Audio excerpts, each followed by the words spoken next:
Бүгінгі баяндалатын деректі фильмде Голливудтық қанды трэш фильмге қажетті элементтердің бәрі бар. Трагедия, жиіркенішті азғындық, бейберекетсіз жыныстық қатынас, көл-көсір қан және жетім мәйіт. Қарағанды үлкен қала болғандықтан адам өлімі орын алатын қылмыстар аз емес. Алайда бір уақытта 7 адамның мерт болуы таңсық жағдай. Сорақысы, марқұмдардың бәрі бауыздалған. Дүрбелеңге салынған жұрт әдеттегідей әлдебір маньяк жайлы қауесеттерді тарата бастады. Халықтың қорқынышы үдемей тұрғанда, сақшылар тез арада істі ашуға мүдделі. Сондықтан тергеу барысына облыстағы ең білікті әрі тәжірибелі тергеушілер жұмылдырылды. Ал қылмыс орын алған ықшамаудан толығымен қоршалып, қарулы сақшылар қызметтік иттермен әр үйді тінтіп жатыр. Деректі фильм басталмас бұрын арнаға міндетті түрде жазылып қойыңыз. Әйтпесе болашақта шығатын жұмыстарымды өткізіп алуыңыз мүмкін. Бұл 223-ші қылмыстық іс. Қарағанды.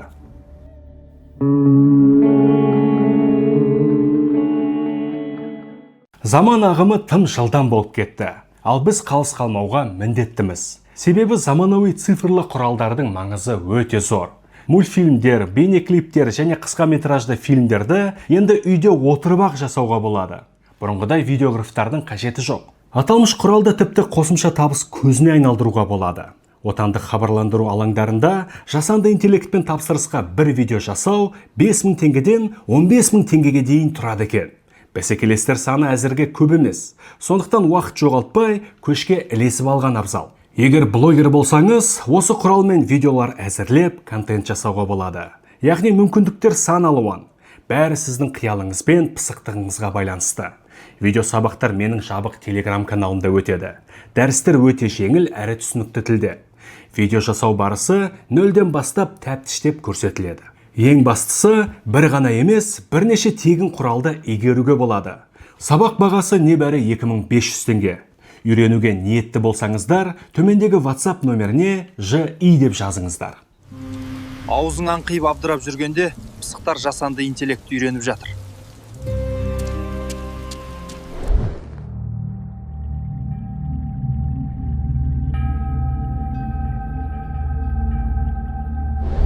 Полиция бөлімшесіне шұғыл қоңырау түсті. Хабарласқан келіншектің сөзінше, оның 6 жастағы қызы сұмдық жайтқа тап болған. Есігі айқара ашылған көршісінің үйіне кірген бүлдіршін қан жоса мәйіттерді көргенін айтыпты. Бірақ қатты шошығандықтан нақты санын білмейді. Оқиға орнына келген сақшылардың абдырап қалғаны бар. Вагон депосы деп аталатын көшеде орналасқан үйден бірден 3 адамның мәйіті табылды. Бәрінің бастары жарылып, милары сыртқа шығып кеткен. Мұнысы аздай, марқұмдардың бәрі бауыздалған болып шықты. Нышандарға қарасақ, қанішер оларды балта секілді құралмен ұрса керек. Сөйтіп ессіз жатқан кездерінде мойындарынан осып жіберген. Бірінші ер адам кіреберістен табылса, екіншісі жатын бөлмесінен. Ал түпкі бөлмеде егде жастағы кейуананың мүрдесі анықталды. Марқұмдардың денесіне сан түрлі жарақаттар салынған. Оларды әлдебір құбырға ұқсас темір затпен ұрған. Одан қалса балта секілді өткір құралмен де тоқпақтаған. Салдарынан марқұмдардың милары сыртқа шығып кетіпті. Бірақ қанішерге бұл аздық еткен секілді. Ол әлгі бейбақтардың бәрін бауыздап шыққан. Аталмыш кадрларды YouTube'да көрсетуге болмайды. Сондықтан Telegram каналымда ғана жариялауға мәжбүрмін. Сілтемесі әдеттегідей төменде. Көп ұзамай құрбандардың жеке басы анықталды. Яғни 28 жастағы Константин Шишкин, оның егде жастағы анасы Надежда Ляшкина және туысы Виктор Кашкарев. Оқиға орнын шолған сақшылар қарақшылық тонау тұжырымын бірден ысырып тастады. Себебі марқұмдар өте жұпыны тұрады. Үйде қолды қылатын заттар жоқтың қасы. Одан қалса, жауыздықтың сипаты қарақшылықпен мүлдем үйлеспей тұр. Ұрлық жасауға келген адам құрбандарды құбырмен, сосын балтамен ұрып, артынша бауыздауы екі талай. Біріншіден бұл ұзақ уақытты талап етеді. Екіншіден, құрбандардың саны 3. Олар жан ұшыра айқайлап көмек сұрауы мүмкін. Сондай-ақ, жұтаң тұратын адамдардың азнаулақ дүниесі үшін мұндай қатыгездік таныту қисынға келмей тұр. Демек, қылмыстың астарында әлдебір жеке себептер жатыр. Енді сақшылар басқа тұжырымдарды қарастыра бастады. Бәлкім бұл нашақордың немесе көктемде дерті қосатын жындының ісі болар. Бүтіндей бір отбасының қырылып қалғаны жайлы хабар тез тарап, оқиға орын алған үйдің алды көршілерге лық толды. Жауапқа алынғанымен ешбірі ештеңе естімеген болып шықты. Енді сақшылар марқұмдармен шарбақтас тұратын көршілермен тілдеспек болады. Бірақ аталмыш үйде сақшыларды кезекті сұмдық күтіп тұрды.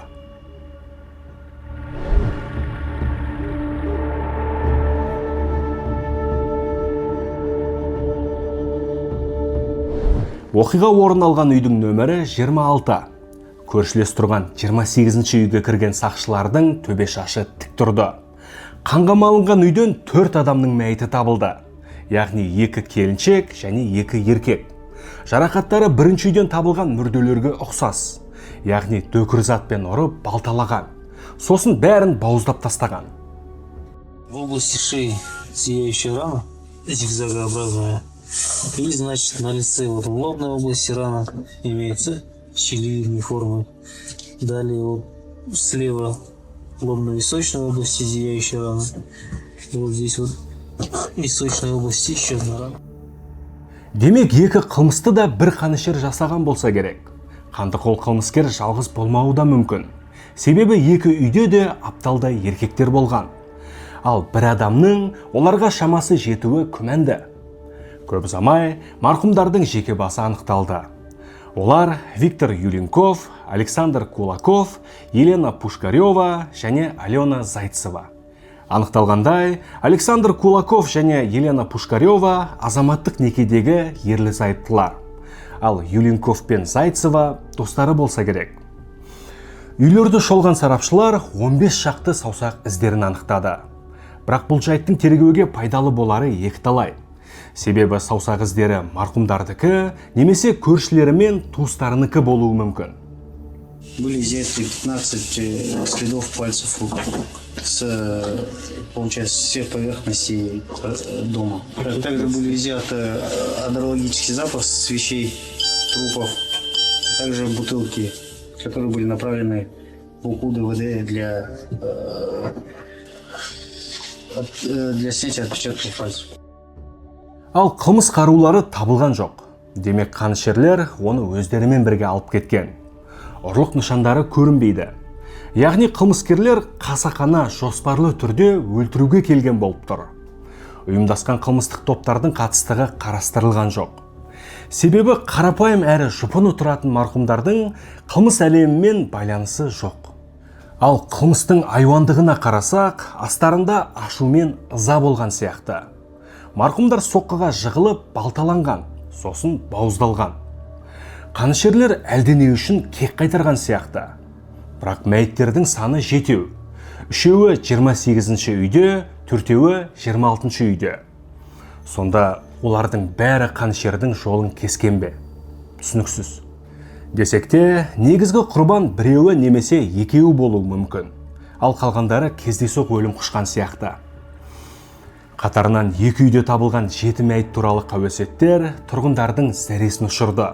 Сосын әдеттегідей алып қашпа әңгімелер пайда болды. Яғни әлдебір маньяк түнгі уақытта торуылдап адам өлтіреді. Басқа маньяктар бір адаммен шектелетін болса, бұл қанішер отбасыларды түгелдей қырады. Әрине, сақшылар ел аузында жүрген қорқынышты сыбыстарды жоққа шығарды, бірақ оларды тыңдайтын халық жоқ. Өңірлік резонанс ушығып кетпей тұрғанда, істі тез арада ашу керек. Сондықтан қаланың бүкіл сақшылары жұмылдырылып, оқиға орын алған ықшамаудан толығымен қоршалды. Ал тергеу барысына облыстың ең білікті әрі тәжірибелі тергеушілері кірісті. Сондай-ақ арнайы жасақ сарбаздары және кинологтар қосылды. Білмейтіндер болса, кинолог дегеніміз арнайы үйретілген итпен, дәйектермен адамдарды іздейтін маман. Көрші қолаңды жауап қалған тергеушілер ешқандай нәтижеге жеткен жоқ. Ешкім ештеңе көрмеген және естімеген. Ал оқиға орындарынан табылған саусақ іздерінің сараптама нәтижесін ұзақ күту керек. Енді сақшылардың жалғыз үміті қалды. Яғни қызметтік иттер. Оқиға орындарын тіміскіленіп искеген иттер әлдебір ізді тапты. Иттердің жетегімен жүрген сақшылар көршілес көшеде орналасқан үйге келеді. Анықталғандай, аталмыш үйде әлдебір 20 жастағы Максим Лямин анасымен бірге тұратын болған. Бірақ анасы ұлын 2 күндей көрмегенін айтады. Жауап алу барысында әйел кісі тосын жайттармен бөліскені бар. 28-ші үйде табылған Александр Кулаков әлгі Максимнің әкесі болып шықты. Бірақ бірнеше жыл бұрын анасымен ажырасып кеткен. Нәтижесінде Максим анасымен қалады, ал әкесі басқа елмен көңіл қосып, қара шаңырақта қалған. Осылайша қанды қылмыстың айқын себебі ашылған сияқты. Анасын тастап кеткені үшін Максим әкесінен кек алған болар. Бірақ көршілес үйдегі адамдардың не жазығы бар? Күдіктіге қатысты бағыттамалар таратылып, облыс аумағында іздеу шаралары басталды.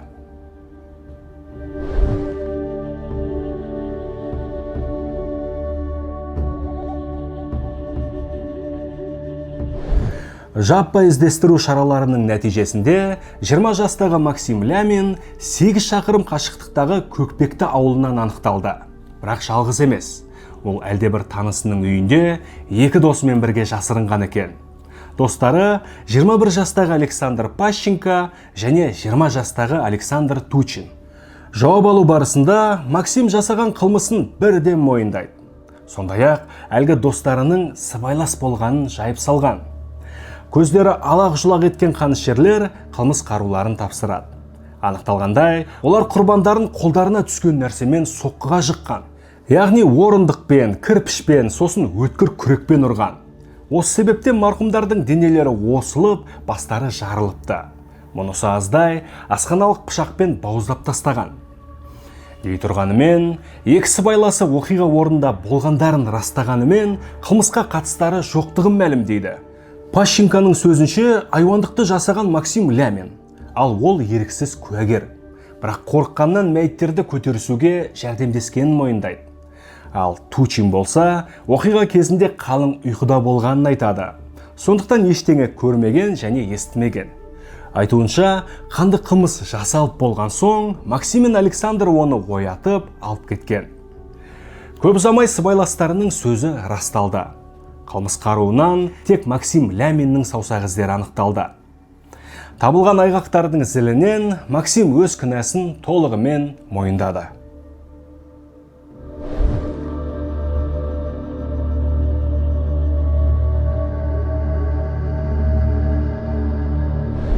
Максим Лямин, Александр Пащенко және Александр Тучин таныстарының туған күн кешінде болады.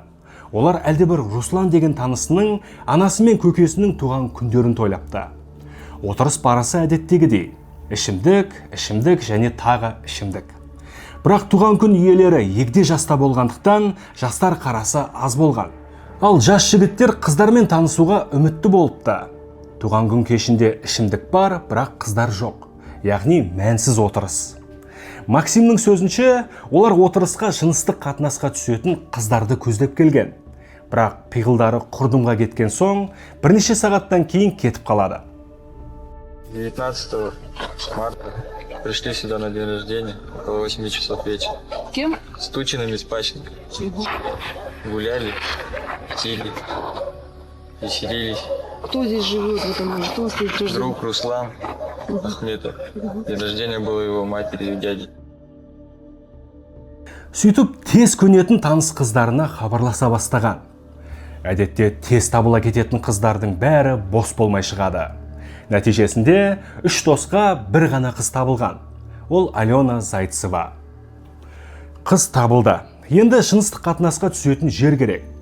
Осы кезде Максим жақын маңда тұратын әкесінің үйіне баруды ұсынады. Қас қарайған түн. Әкесі мұндай уақытта әдетте ұйықтап жатады. Оған қоса үйдің бөлмелері көп. Солардың бірінде алаңсыз жыныстық қатынасқа түсуді жоспарлайды.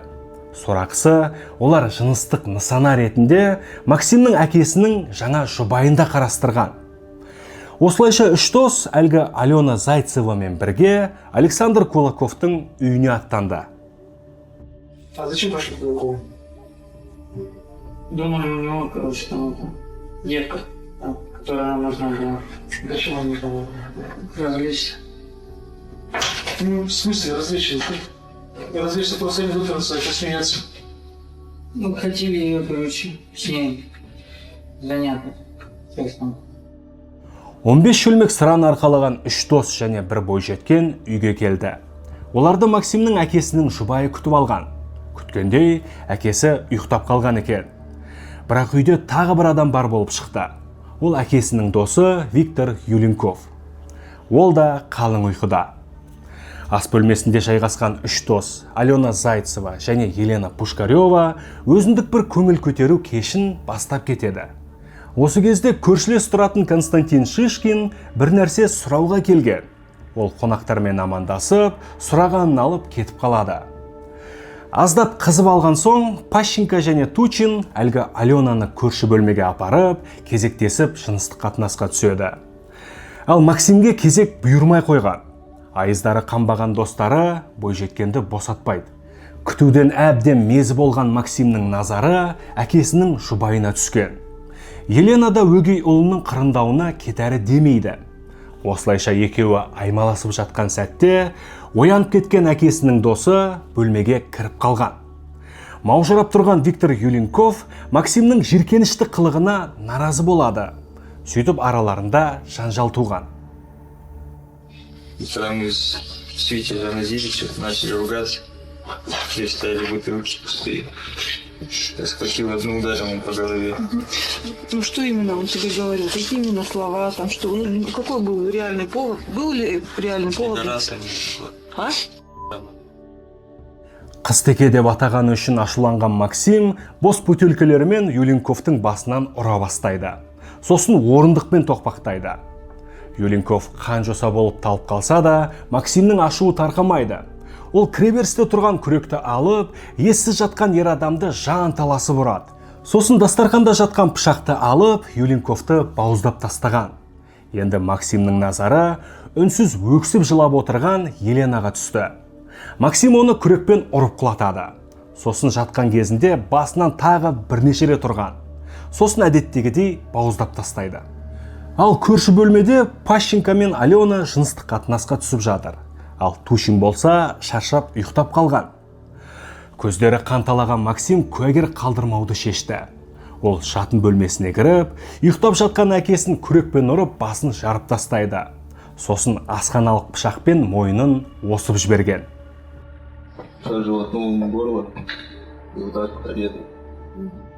Сосын Пащенко мен Алена жатқан бөлмеге кіріп, досын оятады. Сөйтіп, 3 адамды өлтіргенін мойындаған. Маужырап тұрған Пащенко оны түсініп те үлгермейді. Ал Максим болса, тарпа бас салып, оның қасында жатқан Аленаны кірпішпен ұра бастаған. Максим меня разбудил, вставай, говорит. Я, говорит, троих уже, говорит, завалил. Я не поверил ему.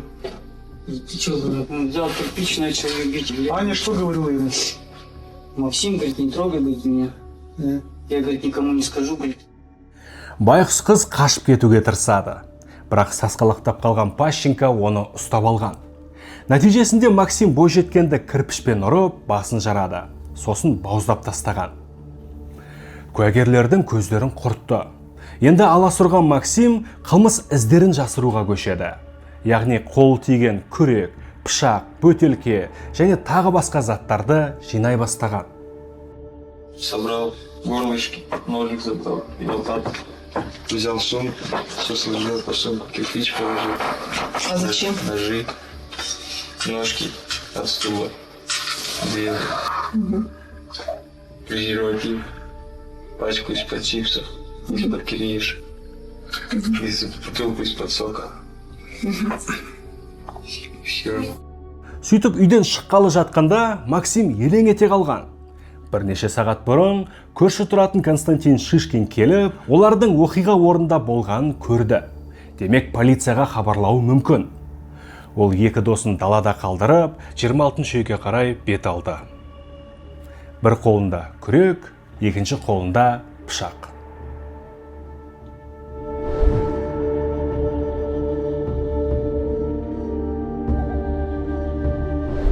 Сот барысында үш дос өздерін өте еркін ұстап, арсыз қылықтар көрсетеді. Қайта-қайта ыржалақтап күліп, марқұмдардың туыстарын келемеш етумен болды.